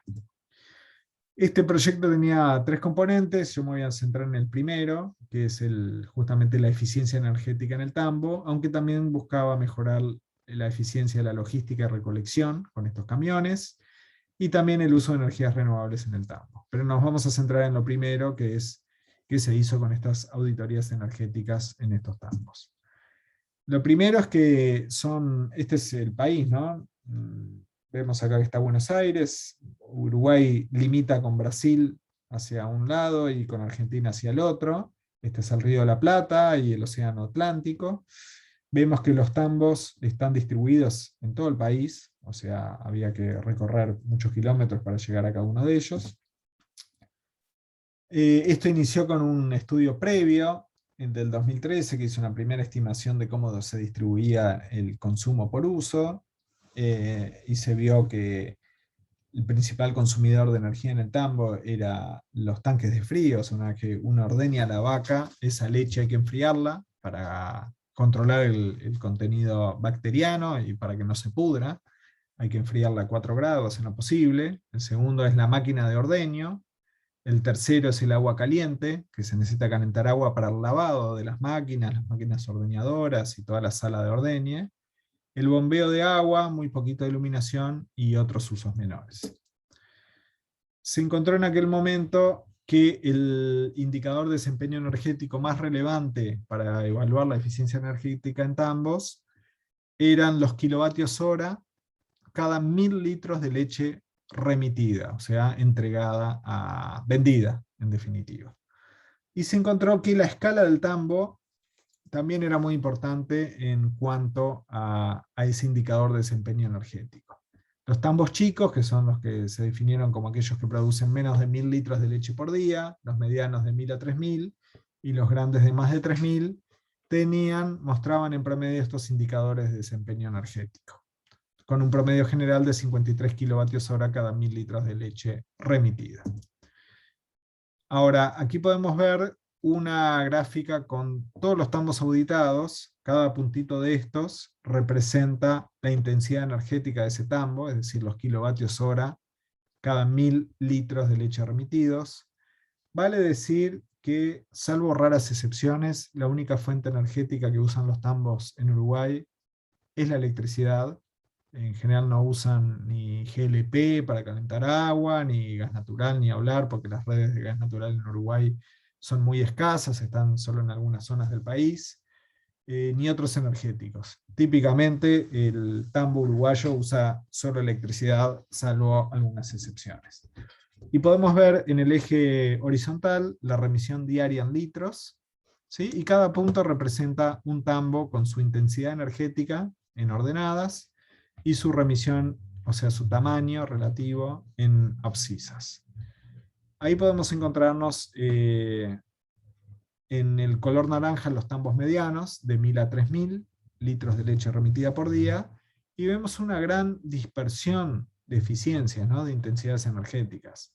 Algún tambo tan bueno que se ubica por aquí, que tiene una intensidad energética, un indicador de desempeño energético de 20 kilovatios hora cada 1000 litros remitidos, y alguno tan malo como este de aquí de 110 kilovatios hora.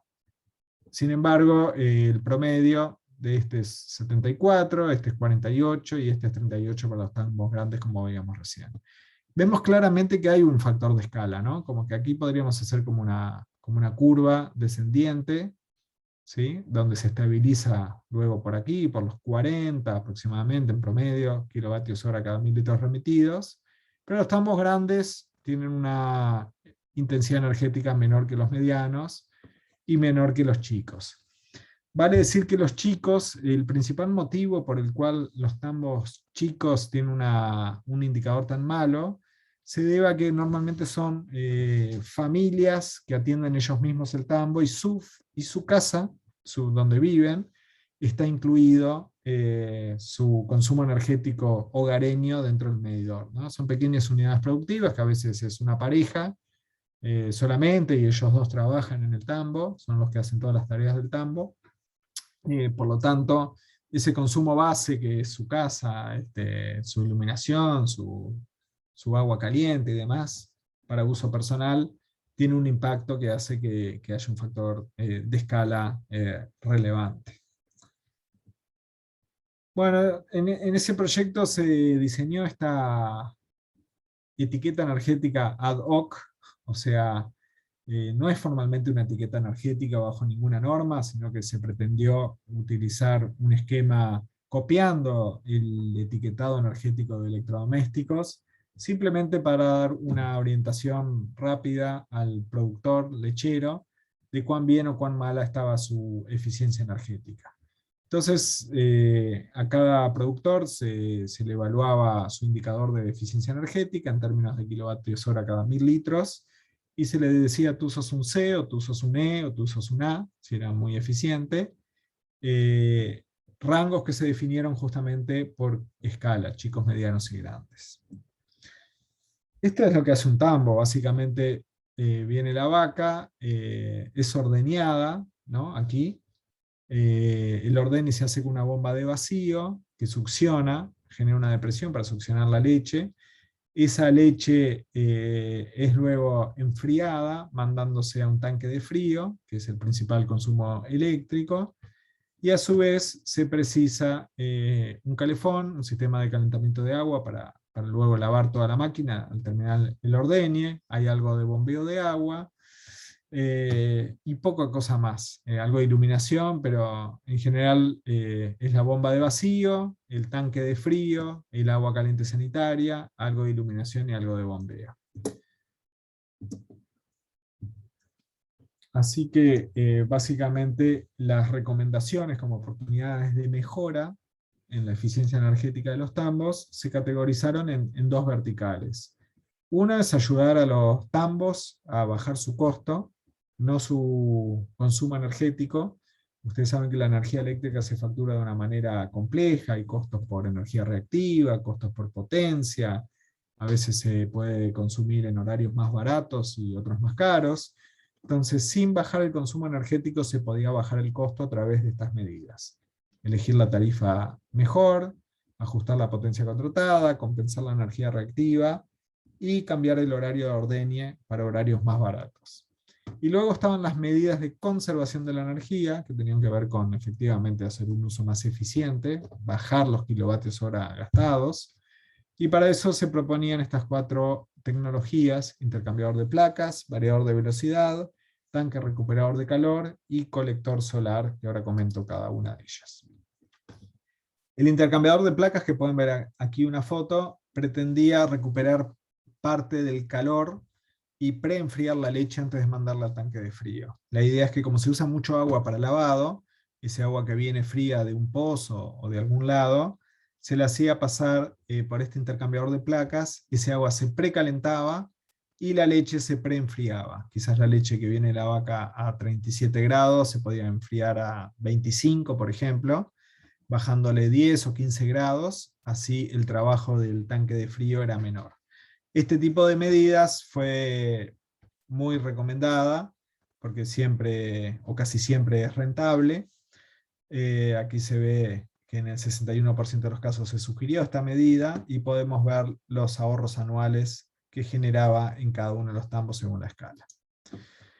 La otra medida típica es la instalación de un variador de velocidad en la bomba de vacío, que pueda subir y bajar la velocidad, o sea, la depresión que genera esa bomba de vacío, según el requerimiento de las cañerías de donde la máquina de ordeñe succiona. También se recomendó en el 50% de los casos. Obviamente se recomendaba en aquellos casos que sea rentable en base a criterios técnico-económicos. Si una medida de estas ahorra energía pero se repaga en 15 años, no se iba a recomendar. En general se buscaba medidas que se repaguen en menos de 4 años. Y ahí podemos ver los ahorros en dólares y en energía. La tercera medida típica son los tanques recuperadores de calor, que esto lo que hace es, ustedes saben que los tanques de frío, o sea, como cualquier heladera, lo que hacen es extraer el calor y tirarlo hacia la atmósfera. Bueno, hay una tecnología que permite que en vez de tirar ese calor a la atmósfera, por el condensador del tanque de frío, llevar ese calor a un tanque para calentar el agua. O sea, como decíamos antes, en vez de un calefón, podíamos precalentar con parte de ese calor que de otra forma se tiraba a la atmósfera, recuperando ese calor. Y esto, como son tanques más caros, solo aplicaba más bien a tambos grandes, ahí es donde era rentable, y se recomendó en el 34% de los casos, y en el 46% de los tambos grandes, con estos valores de ahorro y energía. Y por último, el colector solar para generar agua caliente daba estos ratios de ahorro en energía y en dinero, y se terminó recomendando en el 51% de los casos. Finalmente, los resultados del proyecto arrojaron estos valores finales: ahorros de 728 kWh por mes, 20% del consumo de energía activa, un ahorro medio por tambo de $247 por mes, y bueno, estas inversiones de más de $1 millón. Aquí no lo dice, pero las medidas que fueron aceptadas en casi todos los casos fueron las medidas de muy baja inversión, como los cambios de tarifa, la compensación de energía reactiva. Ese tipo de cosas fue sumamente implementada en una gran mayoría de los casos.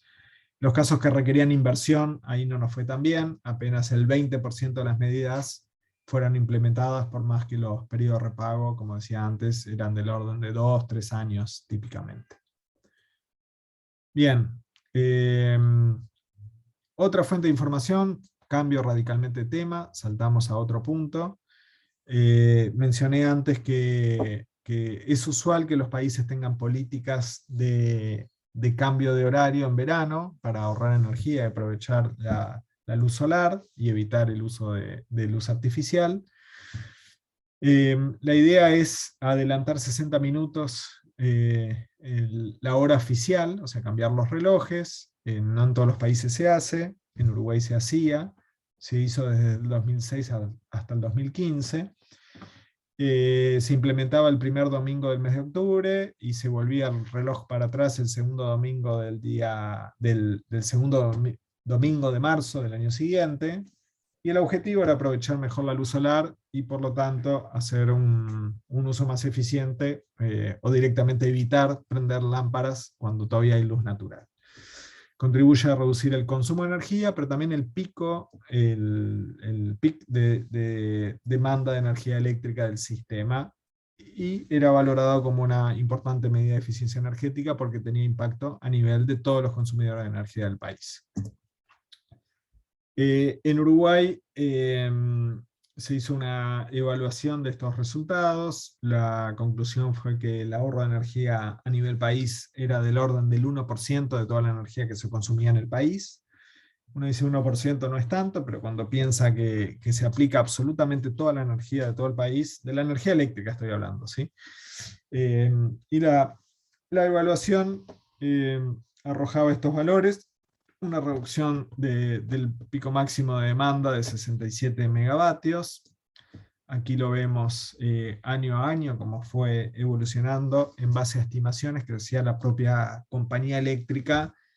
Las compañías eléctricas suelen predecir muy bien la demanda, porque de hecho tienen que despachar sus máquinas de generación, térmica, eólica, hidroeléctrica, lo que fuera. Entonces conocen muy bien cómo se comporta la demanda en función de la temperatura y alguna otra variable. Entonces podían estimar muy bien cuánta energía se evitaba a partir del cambio de horario.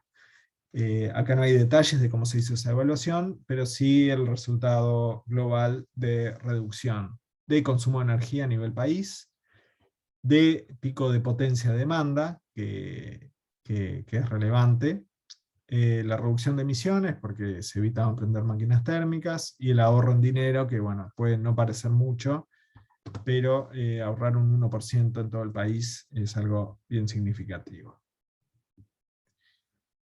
También se midió mediante una encuesta hecha en el 2013 cuál era la opinión de los uruguayos con el cambio de hora, porque bueno, siempre este tipo de medidas son muy polémicas, ¿no? Hay gente que le gusta, hay gente que no le gusta, ¿no? Tiene que por ahí despertarse más temprano de lo que estaba acostumbrado, y algunos sectores puede afectarles. Y bueno, esa encuesta determinó que el 71% de la población estaba de acuerdo, o sea que estaba conforme con la medida. Algunos detalles más, había más niveles de desagregación, los jóvenes alcanzaban un porcentaje de aprobación mayor, y esto ya es anecdótico. Por el 2015 se descontinuó en Uruguay esta medida de eficiencia energética, básicamente por presiones que hizo el sector hotelero y gastronómico, sobre todo del sector de balnearios, porque entendían que la gente se iba a la playa, y como había luz como hasta las 9 de la noche, el sector turístico se había resentido, sobre todo los restaurantes, porque decían, bueno, la gente queda en la playa hasta las 9 de la noche, después se va a bañar, y recién sale a cenar a las 10 de la noche, y argumentaban que podían vender un solo cubierto en vez de dos, o sea, un solo turno en vez de dos, ¿no? Como que si la playa termina a las 8 de la noche, quizás había comensales 8:30, 9, y luego a las 11 otro turno, y que con el cambio de horario se habían visto perjudicados. Este lobby, sumado al hecho de que en ese momento Uruguay había transitado parte de su mejora en los costos de energía, porque había introducido la energía eólica de forma masiva, hacía que el costo de la energía era un poco más bajo, y por lo tanto los ahorros no parecían tan importantes. Pero bueno, a colación, como anécdota, esta política energética, que a mi juicio había sido muy exitosa, se descontinuó a partir de ese año y no se volvió a aplicar, lamentablemente, desde mi punto de vista, y quizás por el lobby de algunos sectores en particular, a pesar de que un porcentaje mayoritario de la población estaba de acuerdo con la medida, cosas que pasan y que también afectan las políticas energéticas. Bueno, cambiando de tema, mirando un poco la eficiencia energética en electrodomésticos, vamos a hablar rápidamente de esto, simplemente comentar que hay un informe reciente de la Agencia Internacional de Energía que muestra estimaciones de los ahorros derivados de impulsar el etiquetado energético. Un segundo, por favor.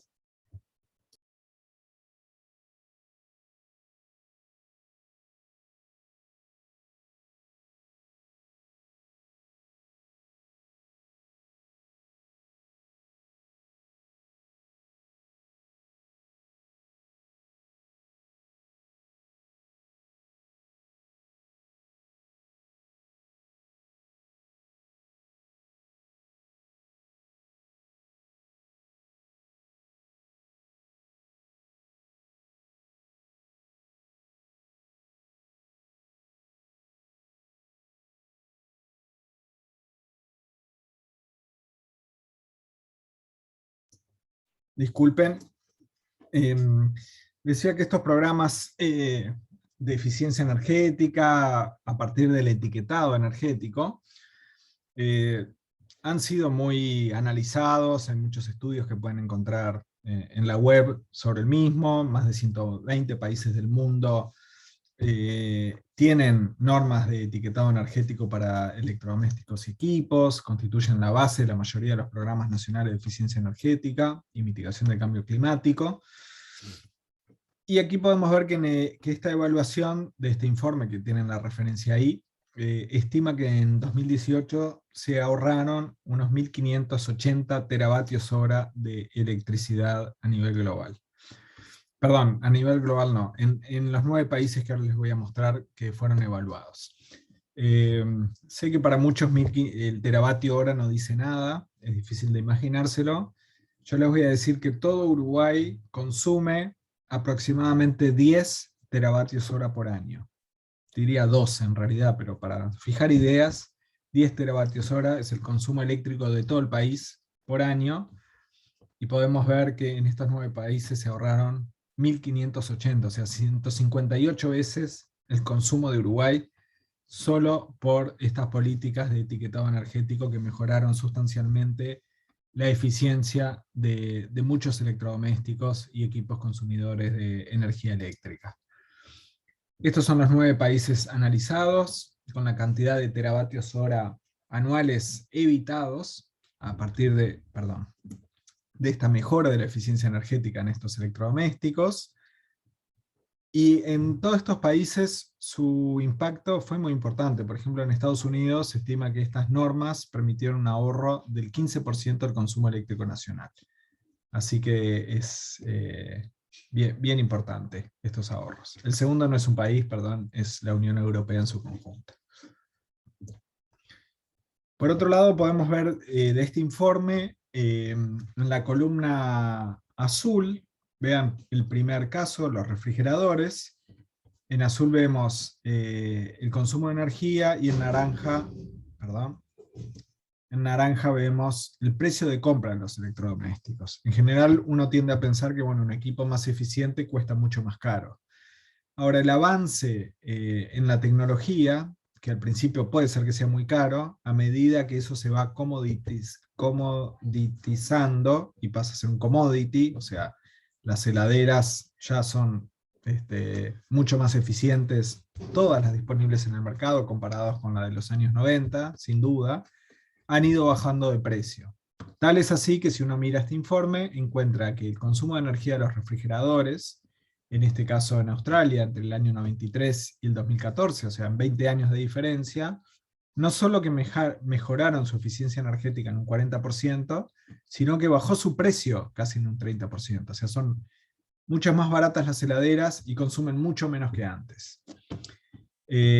No pasa lo mismo, por ejemplo, con los lavavajillas, que aumentaron su precio, que redujeron su precio más aún de lo que redujo su consumo energético. Pero son todas reducciones de consumo energético bien relevantes, ¿no? 40%, es un número bien importante. A veces la eficiencia energética tiene otros beneficios asociados. Y acá vemos un ejemplo que, además de mejorar la eficiencia energética, mejora el uso del agua. En este caso, una reducción del consumo de agua, como se puede ver aquí, en relación al año 93, base 1, el consumo de agua de lavadoras de ropa y lavavajillas se redujo sustancialmente en ambos casos, a alrededor de la mitad, ¿no? En el caso de los lavavajillas, y algo parecido en los lavarropas. Bueno, cambiando otra vez, pegamos un salto hacia otro aspecto a mirar, la eficiencia energética en motores. Ustedes saben que los motores de inducción, los motores eléctricos, son responsables de una proporción muy alta del consumo energético mundial. Muchos dispositivos tienen motores eléctricos, aunque no nos demos cuenta. Por supuesto que las heladeras tienen un motor adentro para el compresor. Los aires acondicionados tienen motores para el ventilador, para el compresor, para la unidad exterior. Las bombas de agua que hay en casi todos los edificios, o sea que está repleto de motores eléctricos en el mundo, ni que hablar en la industria, que que hacen un uso bastante eficiente de la energía, porque como ya dijimos son eficientes, pero claro, hay niveles de eficiencia que se han ido mejorando, y hablamos de eficiencia energética en motores como la potencia de salida sobre la potencia demandada. O sea, entra tanta electricidad, cuánta energía útil en forma de potencia mecánica obtengo, y la diferencia son las pérdidas. No viene a cuento ahora, no vamos a abundar en esto, pero las pérdidas eléctricas se disipan en estos sectores del motor eléctrico, y toda la tecnología se basa en tratar de reducir cada una de ellas. Entonces pueden ver aquí un ejemplo para visualizar digamos, el costo de la energía versus el costo del motor. Imaginen un motor pequeño de 5 kilovatios, cuya potencia útil, la que estamos aprovechando en el eje, siempre cuando se dice digamos, la potencia útil, en este caso es la potencia mecánica que obtengo en el eje del motor. Digamos que este motor tiene una eficiencia del 88%, entonces la potencia demandada a la red es ni más ni menos que la potencia útil dividido la eficiencia, en este caso da 4,55 kilovatios. Digamos que es un motor que se usa muchas horas, un año tiene 8.760 horas, digamos que este motor está prácticamente andando todo el tiempo, menos, poco menos de un mes, quizás de parada de planta, 8.000 horas al año. Entonces, el consumo de este motor resulta de multiplicar 8.000 horas por la potencia eléctrica demandada. 4,55 por 8.000 da 36.000 kilovatios hora por año. Digamos que el costo de la energía fuera 14 centavos de dólar por kilovatio hora. Entonces, ¿cuánto gasta de energía este motor? Unos 5.000 dólares por año. Ahora, un motor de estos puede costar 400 dólares. O sea que el gasto energético comparado con el costo inicial del motor es 13 veces.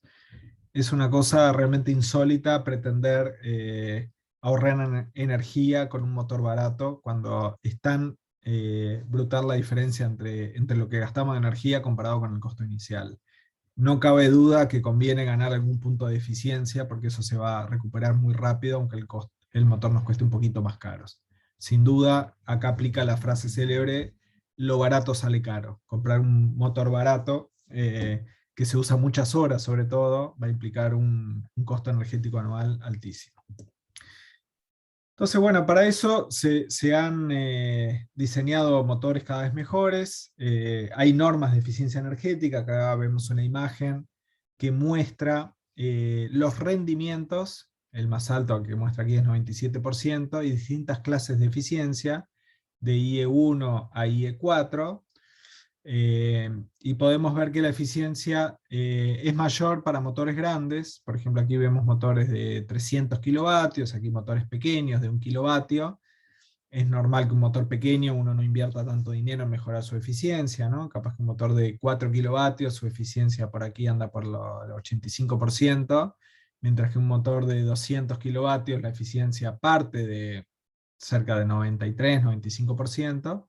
Pero claro, pasar de un motor estándar a uno premium de alta eficiencia supone una ganancia de algunos puntos porcentuales. Y vamos a hacer un ejercicio rápido, que les voy a dar unos minutos para que lo hagan.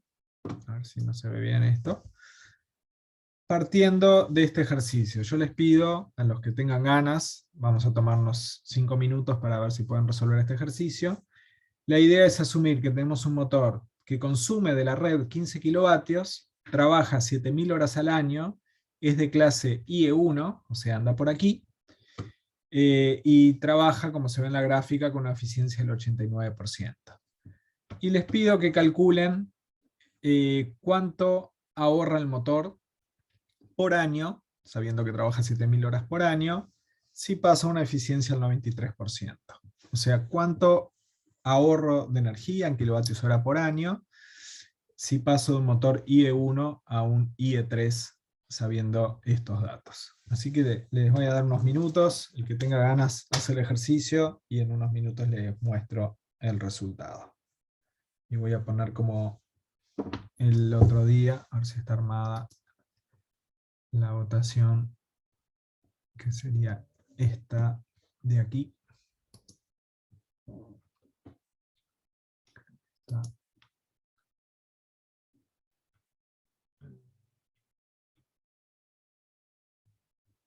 Si es esta. No. No. Está como 3 indicadores energéticos. Ah, perfecto. Muchas gracias, Marcela. Entonces ahí tienen para votar, si pueden hacer la cuenta y estimar cuánta energía ahorra este motor. ¿Dónde lo pongo para que no les tape?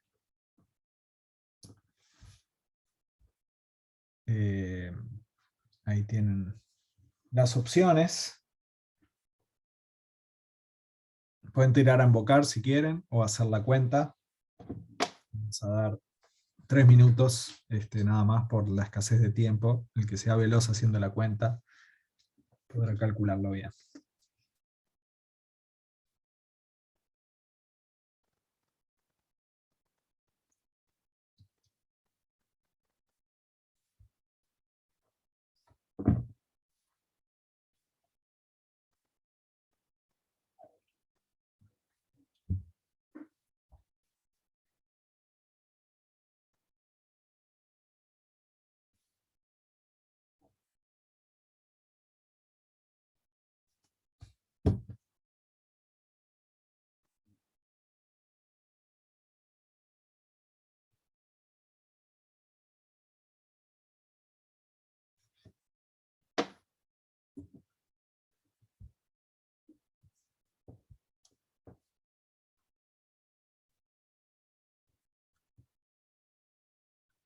Para los ingenieros es una cuenta bastante fácil. Los que tengan formación en este tipo de cuentas lo resuelven rápidamente. Vamos a dar 1 minuto y medio más, dada la escasez de tiempo.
Bueno, tenemos 42 votos de 110.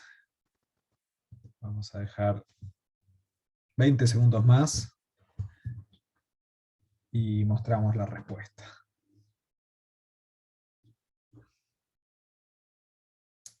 Por ahora tenemos respuestas en las 4 opciones.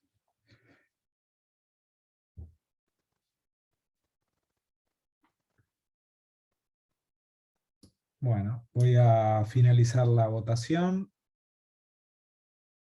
Si alguno quiere poner, último segundo. Llegamos a... Bueno, están llegando resultados a boca de urna. Parecería que gana el 4.516 kilovatios hora. Vamos a afinar la votación y compartir los resultados. Estos son los resultados a los que llegaron. La mayoría cree que es 4.516 kilovatios hora de ahorro. Vamos a mostrar cómo se hace la cuenta, donde efectivamente la mayoría acertó. La idea es que si actualmente consume 15 kW y trabaja 7.000 horas, esto representa un consumo anual de 105.000 kWh por año.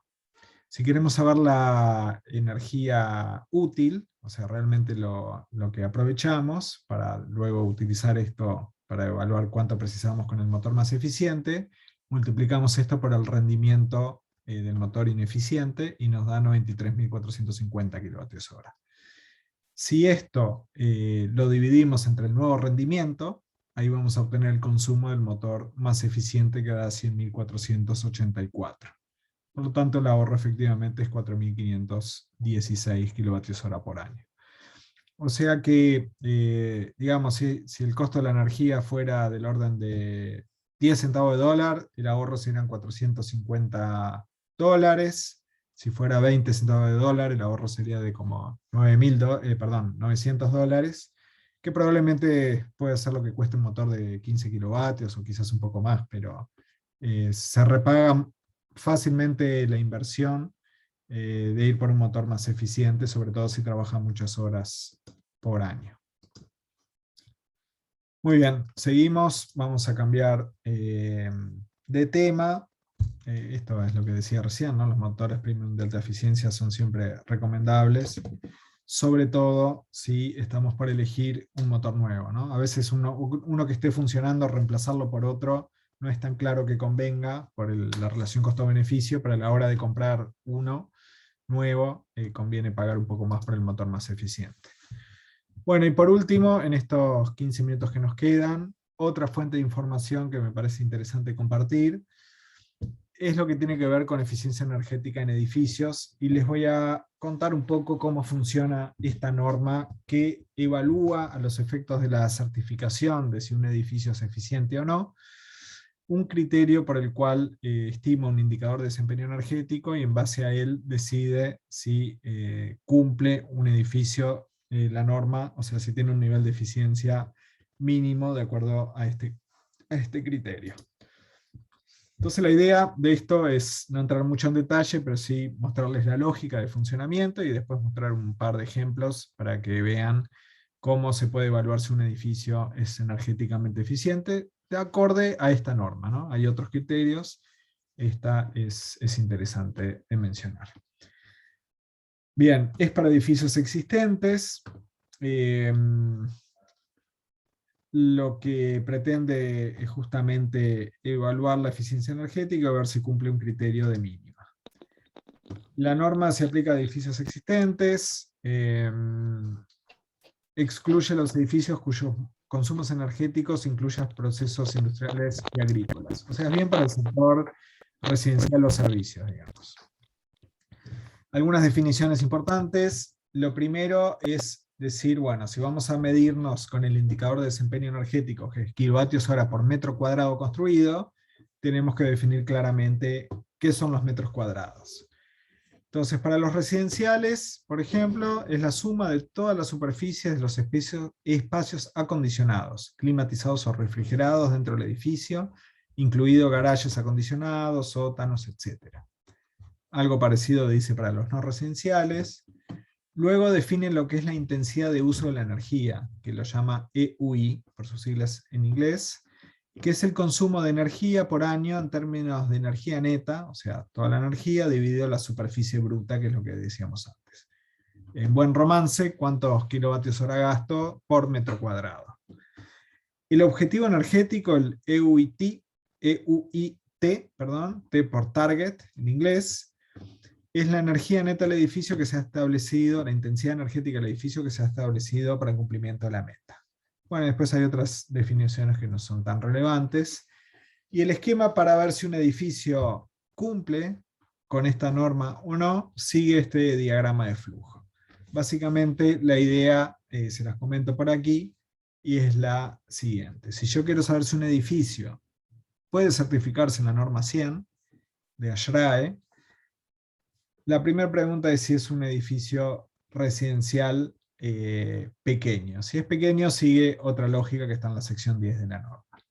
Si no es un edificio residencial pequeño, es un edificio de oficinas, o un residencial grande, bueno, lo primero que hay que chequear es que tenga un plan de operación y mantenimiento establecido, si tiene un sistema de gestión de la energía, y si calcula y mide su índice de intensidad energética conforme al criterio de energía dividido metros cuadrados construidos.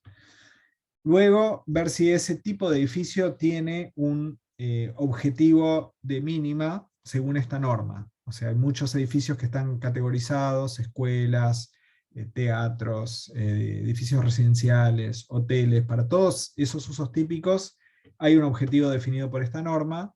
Si no lo hubiera, sigue otro camino que es un poco más largo y lo evitamos ahora. Pero como en la mayoría existen estos objetivos de eficiencia energética, seguimos este camino y la pregunta ahí es si está su intensidad energética por debajo de lo que fija la norma. Si está por debajo, entonces, yes, tenemos la certificación de la norma 100.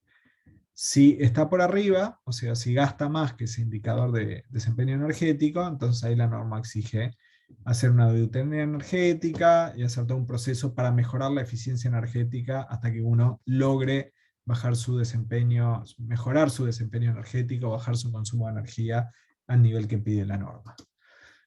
Esta norma considera el uso neto de energía y define el uso neto de energía como la suma de lo que entra al edificio menos la energía que puede sobrarle al edificio, y considera también las energías renovables, pero no las toma en cuenta. O sea, es muy favorable con la autoproducción de energía a los efectos de certificarse en esta norma. Ahora les muestro la cuenta que lo van a entender mejor. Básicamente, el uso de energía neto es la suma de estos sumandos menos la suma de los numerales 3. La suma de la energía que se compra, eléctrica, gas natural, se puede comprar calefacción de distrito, por ejemplo, combustibles que vienen a granel, como el propano, la biomasa, el carbón, etc. Vean que los numerales 2A y 2B no los resta ni los suma, o sea, toda la autoproducción de energía renovable no entra en la cuenta. Pero si el edificio por algún motivo tuviera exceso de energía y la inyecta a la red, por ejemplo, energía eléctrica que sobra y la vende a la red, o eólica o solar, eso se resta. En definitiva, lo que interesa es, lo que entró al edificio menos lo que salió, y la energía renovable no se cuenta, es como gratuita el efecto de esta contabilidad. Entonces, ¿qué dice la norma? Una persona calificada, de acuerdo a la norma, saben que las normas son muy estrictas en todo el desarrollo de lo que hay que hacer. Si el edificio tiene objetivo energético definido en la norma, el edificio cumple con el objetivo, entonces puede lograr la certificación, y si no lo cumple, tiene que hacer otro proceso para mejorar su desempeño energético. Claro que cada edificio, como veíamos en la clase anterior, va a gastar más o menos energía según el parámetro clave, que es el clima. Entonces, aquí define una serie de zonas climáticas, que aquí están pintadas de colores en Estados Unidos, pero hay criterios objetivos de grados día de calefacción o grados días de refrigeración, como vimos en la clase anterior, que definen la zona. Aquí pueden ver, por ejemplo, cada una de las zonas con sus números, donde, por ejemplo, la zona 0 y la 1, vuelvo para atrás un segundo, la zona 1 es por aquí, por la zona de Florida, que es muy calurosa y húmeda, mientras que por ahí la zona 7, zona very cold, muy fría, estaría por aquí, en un estado, en los estados bien del norte. Entonces, estos criterios de zona muy caliente, mezclada, fría, etc., se pueden caracterizar por los grados día de calefacción y refrigeración. Aquí está en unidades estilo Estados Unidos, aquí en sistema internacional.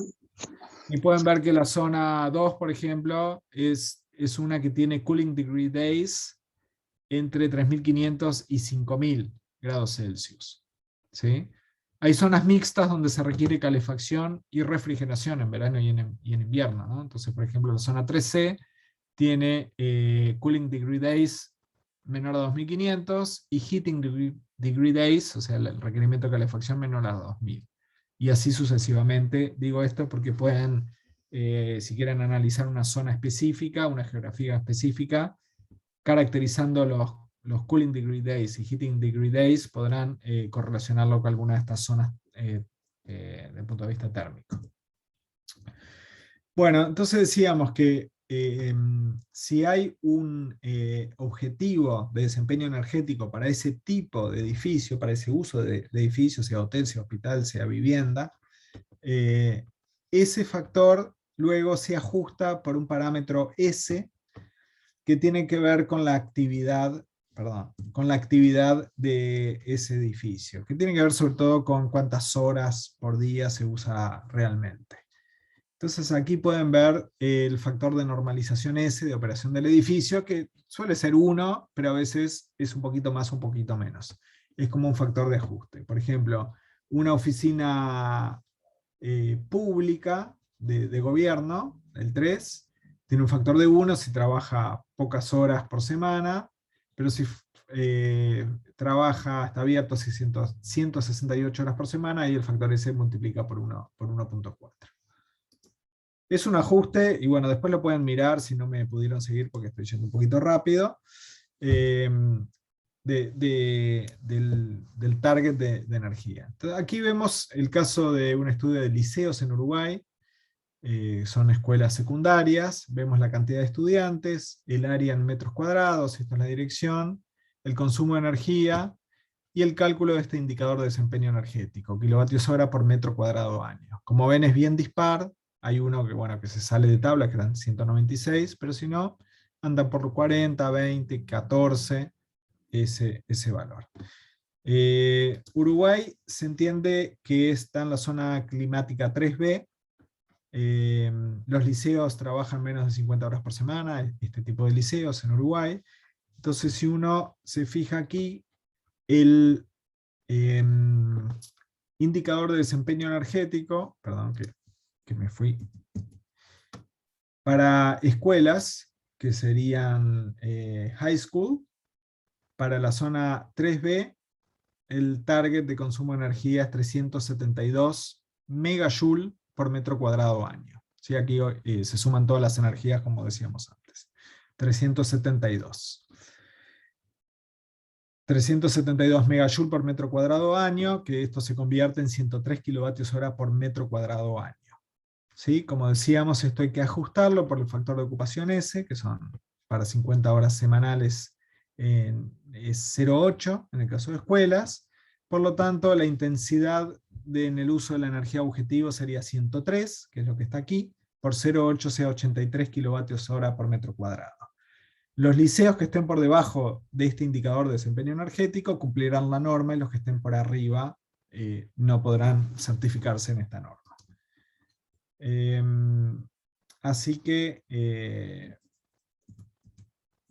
vuelvo para atrás, perdón, dijimos, perdón, me pasé de vuelta, 83 kilovatios hora por metro cuadrado es el límite, y acá tenemos muchos que cumplen, que están por debajo de 80 y pico, pero hay 2 que no cumplen, ¿sí? O sea que ese sería el criterio. Y luego les voy a mostrar el ejemplo de un hotel. Dado la hora voy a pasar rápido por la cuenta, pero la pueden revisar después. En este caso es un hotel de 12 pisos, que tiene 2.430 metros cuadrados, tiene este consumo de energía de la red, este de gas y este de autoproducción fotovoltaica, y la pregunta es si cumple con la norma ASHRAE 100. Entonces, para eso encontramos primero que el índice de desempeño energético en esta norma para el caso de hoteles es de 530 megajoules, que equivale a 147 kilovatios hora por metro cuadrado. Entonces hacemos la cuenta, tomando en cuenta los datos que nos daban, consume 7.884 metros cúbicos de gas natural, 360.000 kilovatios hora por año, a su vez producida esta fotovoltaica. Por lo tanto, la energía anual que demanda este edificio es la suma de estos valores en total, pero decíamos que las energías renovables la norma las regala, digamos, no se suman. Por eso la energía neta anual es 436.000. Si el área es 2.430 metros, el indicador de desempeño energético de este edificio es 179 kilovatios hora por metro cuadrado año, cuando el target, el objetivo que marca la norma, es 147. Por lo tanto, no cumple con la norma, este hotel no podría certificarse en la norma esta, y por lo tanto, si quisiera llegar a certificarse, tendría que hacer una auditoría energética, mejorar implementando proyectos de eficiencia energética, y luego volver a pasar por esta evaluación hasta que el indicador le dé menor a ese valor. Bueno, perdonen la velocidad de esta última parte, pero estamos en hora. Abro el micrófono a una o dos preguntas como mucho. Si alguien quiere preguntar algo, adelante, y si no, las mandan en el chat, las dejan escritas y las comentamos la próxima. Si alguien quiere hacer alguna pregunta, adelante.